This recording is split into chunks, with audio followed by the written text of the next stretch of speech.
Hello everyone, it's Jamal Thomas. Welcome to the Progressive Soapbox. So I haven't did one of these in a while, so let's have a 420. Um, this particular topic is going to be on, let me make sure I'm up and everything looks green. I'm seeing green all around. And let me just check my sound before I plow into this. And 45 minutes later, it's like, dude, we can't hear anything that you were saying. All right, and levels are at 100. Good. So with the information or with the UFO issue coming to fruition, meaning you have, it's in the news now. Many of the indie news channels and even mainstream media has been also we're looking for having questions or asking questions to UFO researchers, bringing these guys into the mix, asking questions to Alejandro, the guy who was in charge of that particular organization, who was analyzing that black budget project of the Pentagon that was analyzing unidentified aircraft and unidentified aerial phenomena. This gets bizarre because it goes into this kind of weird winding story dealing with a rock star, and that rock star interacting with these political people or people that were in politics, including people who were in the military establishment, and getting these guys to release information. And then Alejandro, the guy who's in charge of the organization, quit the organization to work for that particular rock star. It gets bizarre and gets weird, and it gets this kind of all over the place. But the interesting part to this, though, is the difference between the idea of disclosure versus confirmation. And I thought that was an interesting video to make. The question has come up on whether or not the disclose or the confirmation, whatever you want to call it, the release of the information has stalled. Meaning, ever since the story came out in Politico, Washington Post, New York Times, all at once, not to mention being covered by CNN, MSNBC, and other media outlets, what else has come out? Has anything else come out for this particular story? Now, the interesting part to this is, all of this was made as if it just so happens came out. That people stumble onto this particular black budget project and, oh my God, they're studying aliens. Not so much. The story had been talked about for over a year before this story was actually released in the way that this story was released. And apparently there's a lot more information that's going to be released for this particular story. Meaning 2018 is going to have one item after the next, after the next, after the next that comes out in order to get across information. Or confirmation, I should say. One of the guys who I look to on this is this guy named Grant Cameron. Grant Cameron, I like the guy. He's Canadian. That doesn't necessarily matter. But one of the reasons I like Grant Cameron is this idea of his emphasis on consciousness. Now, how can I say this? I'm trying to think of how to say this. Oftentimes, when you get into a subject where you can't put your hands on, where it's like, it's difficult for me to wrap my arms around this particular subject because a lot of what you have is this person said this person saw this, this is taken on video or anything else. But when you get into this idea of experiencers, people who say that they've had contact with X, Y, or Z, well, at that point, you're dealing with human elements.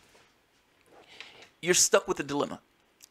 Anything like this is going to be outside your experience range, meaning any subject in this topic is going to some degree be beyond your context. If it's beyond your context, how do you know what's true? How do you know what's real? And that creates a rather significant dilemma. Where's your rabbit hole? Or what is your rabbit hole in? So somebody says, hey, they had portals and they were using a portal to get here. They were using a portal to get, yes, they were using a portal to get here. And they would fly the ship through a portal, and the ship had, now at this point they've dropped in all of this information and you're dealing with portals and everything else. Is any of it true? How can you tell if any of it is true? How do you know if any of it is true? Even if you believe it, even if you disbelieve it, you're still stuck in the exact same spot of being purely in this realm of belief. My rule for this, well, the way that I deal with this is, I call it a stone approach. I go as far as the stone that I can see.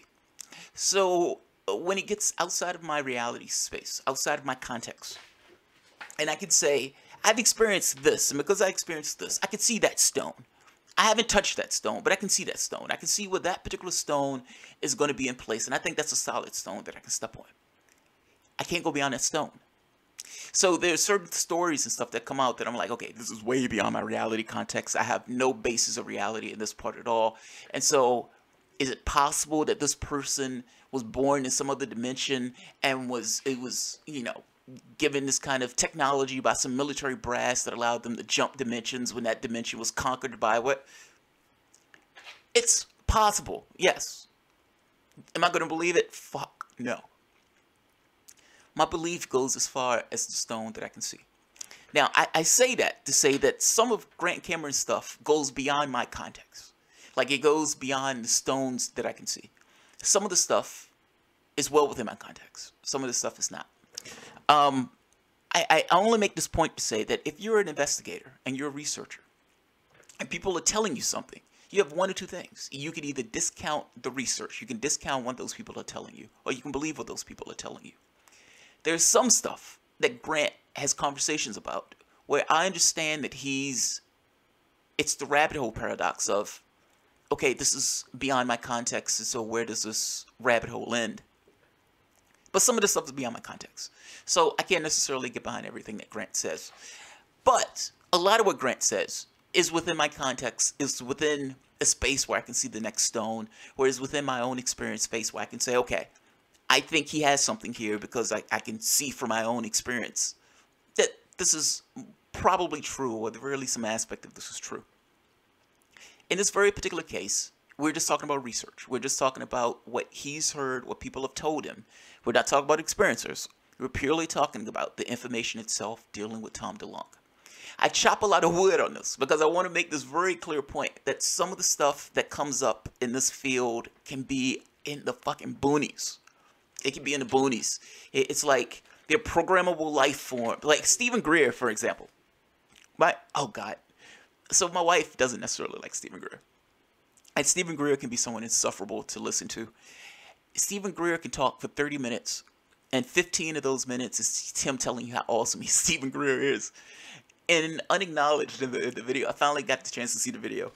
And there's a scene in it that's midway through it where Greer breaks up and he looks like he's going to cry. And he says, it was horrible.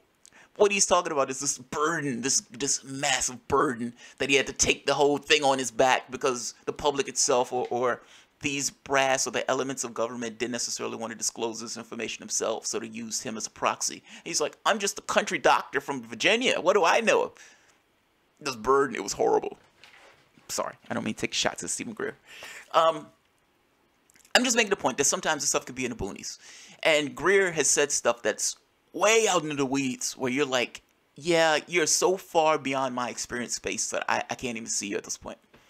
By the same token, Stephen Greer is also the guy who had all of these people in the White House press corps and have all these given thousands of hours of testimony of people who are in the position to know, position to interact with this stuff, putting their face and their name and their reputations on the line to talk to Greer.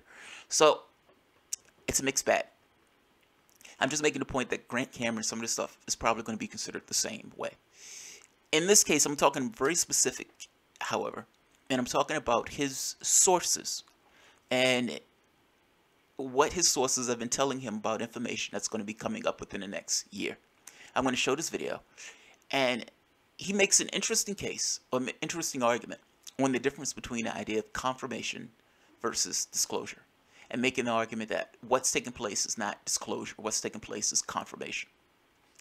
This is Grant Cameron, and I'm going to put this at the bottom so you can see it for yourself. Stalled. The story's not stalled at all.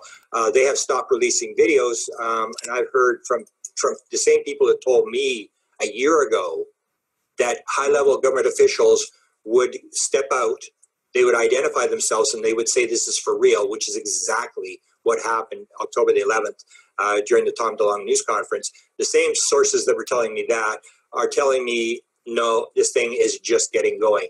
That there are some, maybe a video event that's going to take place. There's some more videos that are coming out. But again, it's this slow disclosure. This is this, drip, drip, drip thing that's going on.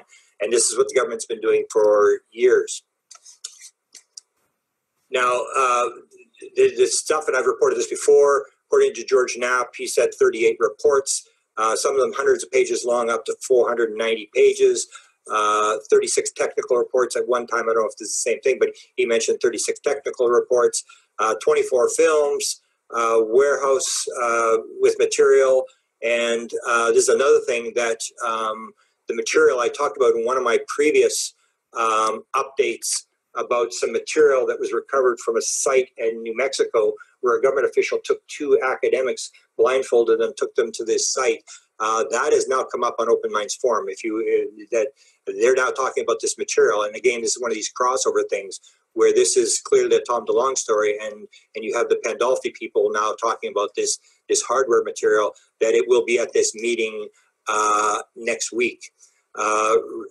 Research with experiencers, as I said, this is probably the most important one to me, which people aren't really talking about, and then the UFO technology. And again, it comes down to this thing where nobody's really, most of the stuff has not come out. So if you wanted to disclose, if you wanted to do it, you would have dumped all this stuff onto the people all at one time. You just say, okay, here it is, it's for real. And what you see is all we have so far is two videos, and we have Eric Davis talking about a 2008 executive summary report where he went on with Linda Howe and John Burroughs, and he read some material from that report that he had been given authorization by Hal Puthoff to read. So we know this material, but again, it's not all coming out at once. This is not disclosure. This is acclimatization. This is confirmation.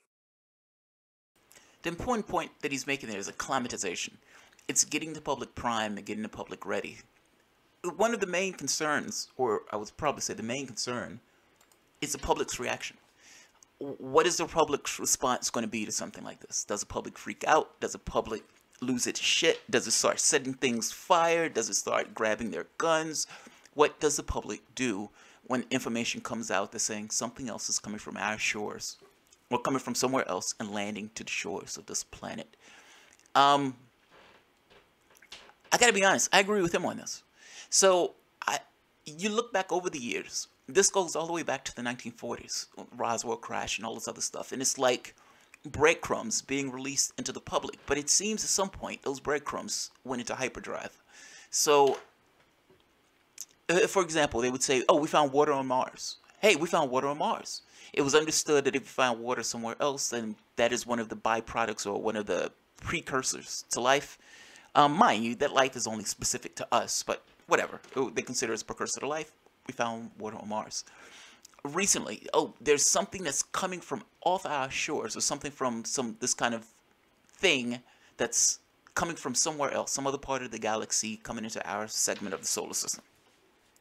And now you have this particular thing coming out for the United States, saying that elements of the Pentagon had been investigating this particular project.